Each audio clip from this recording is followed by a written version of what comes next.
Anyway, my apologies. I ran out of data space, but I felt like it was fairly, hopefully mistakes will accomplish something. Anyway, I hoped to comment on it quickly. I felt like an urgent need to clarify something. So, okay, so I read like 270 minutes in to around 310 minutes in of The Bluest Eye.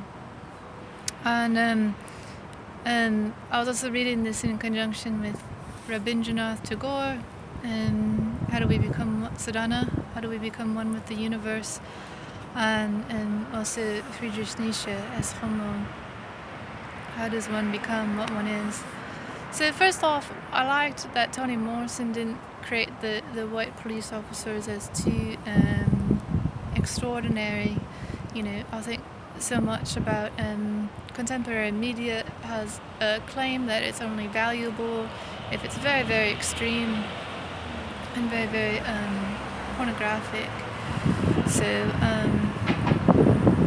I liked that she depicted the white police officers as one, very cold and calculating, and two, she understands that a lot of the crime is largely perversion. So, cold, calculating, and mostly invading people's privacy, refusing to act like a common citizen, just kind of weird.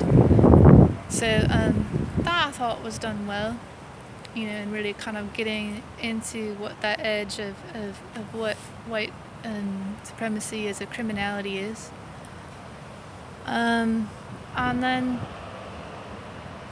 also I think what really came up for me is this idea that there's two things about Toni Morrison and Angela Davis that no longer works for me logically.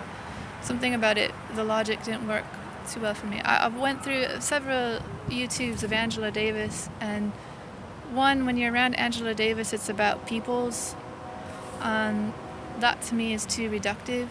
I mean, I understand what she's saying about her experience, that it's not a metaphor, that she was around people being bombed.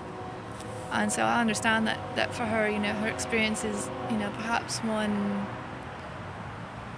more severe than the regular person's. My experience about women's rights and women's issues is more Hannah Arendt. It's undisclosed, secret, and unmentioned bombs. And so to me, bomb is a metaphor for how many people may be injured and or killed. And it's about its actual abstract components. So for instance,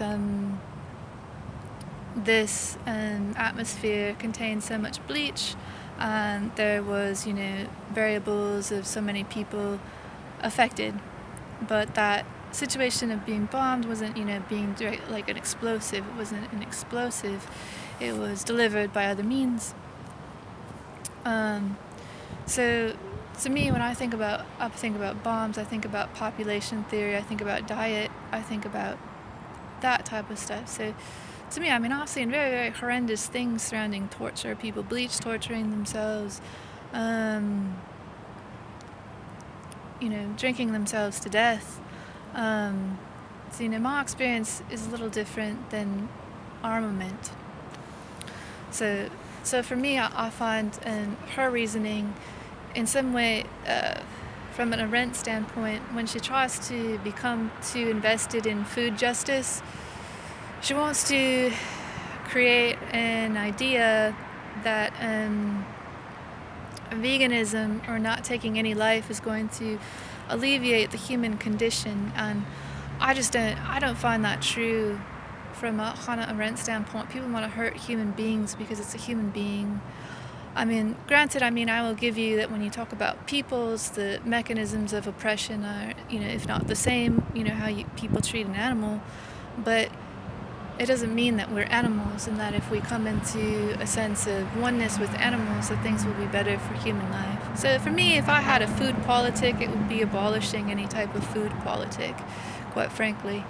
That's for me is food justice. Is it's a human being, and I don't care what they do, and I don't need to be involved in their privacy in any way, and I don't care.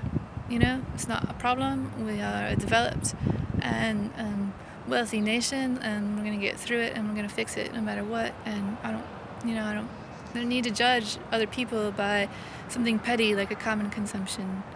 So that for me about Angela Davis becomes a bit too simplistic. She's very like simplistic and like she really wants to get at the core of something. And to me, when I think about what I experience when I read Toni Morrison's The Bluest Eye, when I listen to it in conjunction with something like Rabindranath Tagore, or How to Become One with the Universe, especially when he talks about how fact will kind of only produce a perception of something of a supreme being or a one truth, and that fact essentially is not like truth.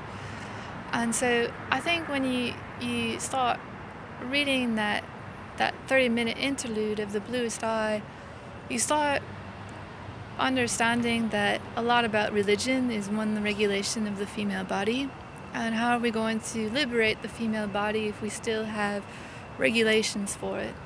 So to me, the part that was very influential about that read is after they come back, after being interrupted, making love or whatever you want to call it, her father is depicted as someone who will immediately blame her for the white police officers. And for me, what came up there was like, it's about religion in some way, how like women so often are people that have to be kosher, or I think about the amount of times in a day when a woman has to think about diet instead of just moving on with their life. So that to me, I think, is really, why the woman's experience is important to philosophy, is that those simple actions in life are not more meaningful to all this activity, the sense of the two lovers being told that they can be policed because they're spreading disease. Essentially, they're being called syphilitic, and so they can have a parenting police force. There might be unregulated, ungoverned children,